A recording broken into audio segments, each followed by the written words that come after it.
folks. Dear Leader had a doozy of a cabinet meeting yesterday. Well, it was more like a sycophant soiree/siesta.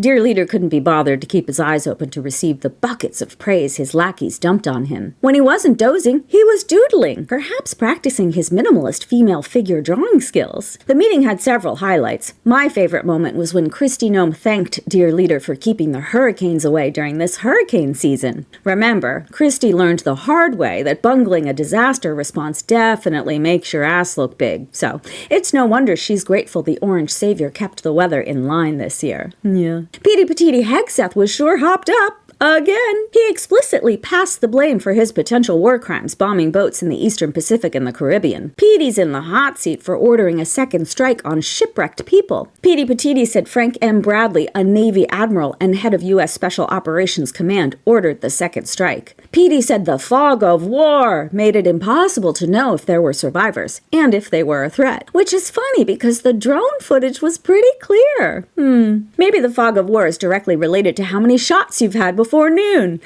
Petey Petiti even schooled the press. He said, "This is what you in the press don't understand. You sit in your air-conditioned offices and you nitpick. You put out stories not based on anything, and then you want to throw out really irresponsible terms about American heroes."